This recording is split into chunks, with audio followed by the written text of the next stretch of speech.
FOMO, fear of missing out. It's a phrase that I think we most commonly associate with Generation Z, maybe the millennials, of the things that their friends are doing, that they have this fear of missing out on the action of what's going on online, and they always need to be connected, all these things, right? That's usually what we think of when we think of FOMO, or the fear of missing out. But there is a FOMO, a fear of missing out in investing, that trap many of us. And in this information overload that we have, we get so much information, so many opportunities, so many things we could be investing in, strategies we could be following, thought leaders that we could be going after, that we often fear that we are missing out on something great. Is there some investment opportunity, something somebody else is doing that we're not doing, some great result, some great return that they're getting that we're not? And is there something we should be doing? Should we be changing our investments? Should we be changing our strategy? Should we be getting into these things? And the fear of missing out can lead many of us into a trap. There's also a fear of missing out that is required for us to be long-term successful investors. And we'll get to that later. But first, let's talk about the bad kind of FOMO. There's a bad kind of FOMO and a good kind of FOMO, and we'll talk about both. So first, let's understand the bad kind of FOMO, right? And there's a few factors that lead to this FOMO. The first one is social proof, right? In that we tend to look for guidance in what we should be doing by looking at what other people are doing. What are they doing, and should we be following along? So social proof is a powerful intrinsic motivator for a lot of us, or extrinsic motivator to do certain things. Information overload is another one. Again, we talked about this before, but there's so much coming at us, so much from social media, from news, from outlets, from podcasts, from all these things, and they're all saying different things, and so we can often get overwhelmed by the total just flow of information, and it can make us choose to try to do something else, so that we're missing out on something, and it's all because we're just overloaded. And the last one is regret aversion, right? That we often will try to do things in the now because we're trying to avoid regretting things later. And so it's not so much about how do we feel now, but we think that, hey, if we don't do this, if we miss out on this, then later on we're going to regret it. We're going to regret not taking this opportunity, not making that investment, not doing this or that. And so we want to avoid that, and therefore we go with the flow. And the consequences of FOMO in investing can be bad, right? Herd mentality, right? If FOMO can have us follow after the crowd, causing us to join in at the tops of bubbles or jump out at the bottoms of bear markets. And these emotional investing, these emotional decisions caused by this herd mentality can make us take some of the largest mistakes that are out there. A lot of the four horsemen that we talk about all the time on this podcast are brought about by that herd mentality. Emotional decision making, right? Again, FOMO often drives us to make emotion-based decisions instead of strategy or logic-based decisions, which can, again, turn into all kinds of issues. And then lastly, over trading, right? We can be constantly, chasing returns, constantly trying to do the next thing because we fear missing out, and because we can't stick to one strategy over the long term, we keep jumping around fearing that we're missing out on the best thing that's out there. So how do we manage this bad FOMO, right? How do we stay away from this fear so that we can be successful? Well, and of course, we talk about this stuff all the time, but setting clear goals and strategies. What are you actually trying to do? Begin with the end in mind. Why are we investing? For what purpose? And how do we make a plan to get there, right? Setting those goals and those strategies to get there.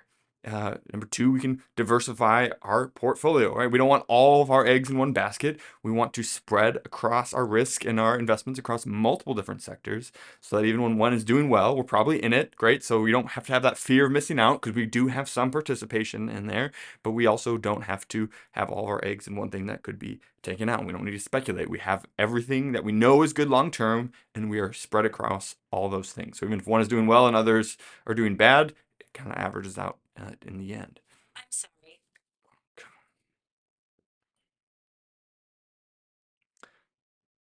Third, we can stay informed but discerning, right? And it is important to stay informed. I hope that's why you're listening to this podcast, right? To increase your knowledge of financial planning. So you want to stay informed, but you have to be discerning, because most of the financial information that's out there is just noise. It's just noise. It's just distraction. It's just people trying to sell you their product or something else. And so we need to stay informed, but we need to be discerning about the sources that we use for our information. Number 4, having a plan and sticking to it, right? We talk about this all the time. Make a plan, stick to the plan, stay the course. It's the constant mantra around here because everything else is constantly trying to get you to change. And so we need to have a plan, sticking to it, and that, knowing that we're on the right track, right? If you don't have a plan and you're just kind of going through life, then it's very easy to let FOMO steer you wherever way it wants to go. But if we have a plan, it's much easier to no longer fear missing out on something else because you know that your plan is working. Number 5, avoid impulsive decisions, right? Before we do any investing, we're going to really dig into it, dig in with your financial planner, dig into all those things. You don't just watch a TikTok video or see a news article and hear one thing like, wow, that sounds really good, and jump right into it. We want to avoid those impulses. Again, having a plan, sticking to it helps with all these. And lastly, mental discipline, right? Training yourself to recognize and manage those emotional responses. Know when you are making a decision based on fear or based on euphoria, and that both of those are almost always bad decisions. And so let's avoid those as well. So that's the bad kind of FOMO, right? The kind that leads us to emotional decision making, to chasing returns, to getting destroyed by the 4 horsemen. But there's actually a good kind of FOMO. There's a required fear of missing out in investing that you must have if you want to be a successful investor. Right? And again, most up to this point, we've been trying to avoid the speculative fads, right? Everyone's getting rich on Bitcoin or the ARK fund or this or that, and we fear missing out on those gains, and so we jump on the bandwagon, and those are all bad things, right? But what about those of us who already have a diversified equity portfolio, who already have a plan and are sticking to it to help reach our goals? How can FOMO actually help us? Well, here it is, right?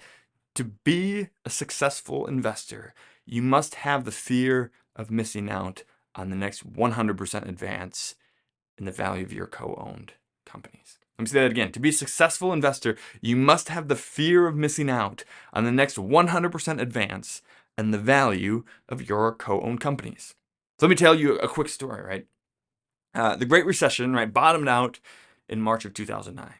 So if we go from calendar years, like January of 2009 through December of 2015, it's a 7-year period, the S&P 500 gained 120%. Right? So then we're going into 2016. So the market's up 120%. You're going into 2016, and that was a contentious election year, right? We're not going to get into it, but we all know what that was. And so after 7 years of increases, many people thought, hey, we're due for another market drop, right? The market tends to drop every 5 or so years, and it's been 7 years of not going straight up. So we're probably in for another market drop. And election year is probably a good year to do that. And so they feared missing out on keeping their current balances. Right? They didn't want to lose what they'd already done, and so many people went to cash and bonds to preserve that money. Well, over the next 7 years, from January 2016 through December 2022, the value of the S&P 500 grew 106%. Right? So folks who feared another 20 to 25% temporary decline in the value of their equities missed out on a 100% permanent advance. And 2 quick side notes on the story, right? For those 7 years, the S&P 500 actually went up 134% with dividends reinvested. We're gonna focus only on the price, since price volatility is what we see and mostly what we feel when we have emotions around investing. So just the price went up 106%, right?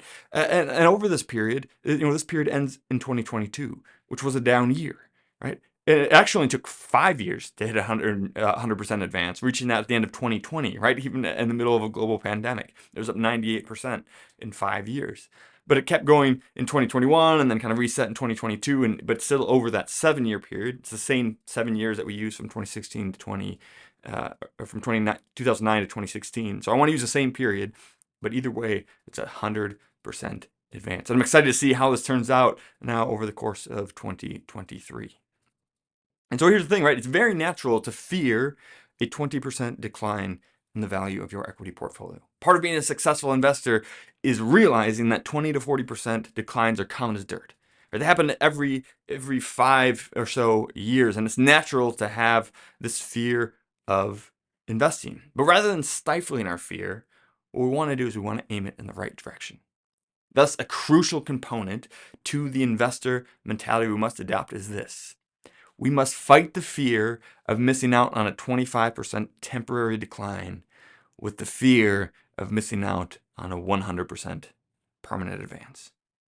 Right? We must fight the fear of enduring or being invested through a 25% temporary decline with the fear of missing out on a 100% permanent advance. And that is the greater risk. Right? The greater risk is that we're going to miss out on that advance, not that we will be invested through a temporary decline.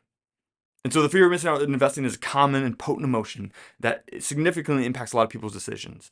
And while FOMO can lead to good opportunities in some cases, most of the time it's a bad FOMO that leads to impulsive decisions that have detrimental consequences to you and your finances. But there's one good kind. The fear of missing out on the permanent advance of equities should keep us invested through thick and thin so that we can realize those fabulous long-term gains of being co-owners in the best businesses in the world. I hope that helps in just building your mentality and staying invested. Stay the course. We'll see you next week. Cheers. If you enjoyed that, you would love being part of our free membership community. It's called Retire Membership and it has a host of benefits all for free. For example, you can always buy my book, 3D Retirement Income, on Amazon. But if you join us at Retire Membership, we will send you either a hard copy or paperback for free, provide the ebook and the audiobook so that you can listen to it if you don't have time to read it. In addition to that, we'll also provide you with a bunch of content that you can't get anywhere else. For example, we have our quarterly Retire Mentorship magazine, which comes out quarterly and has no ads whatsoever. It's just timely content to help you stay the course.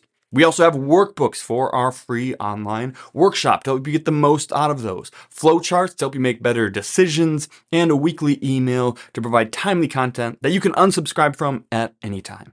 We never ask for any payment information, and we never share your information with anyone else. We just want to provide timely content and help you stay the course to retire successfully and stay successfully retired. There's no reason to wait, so join us now at retiremembership.com, where you can click in the link in the description and it'll go right there. We can't wait to see you in the community. Cheers.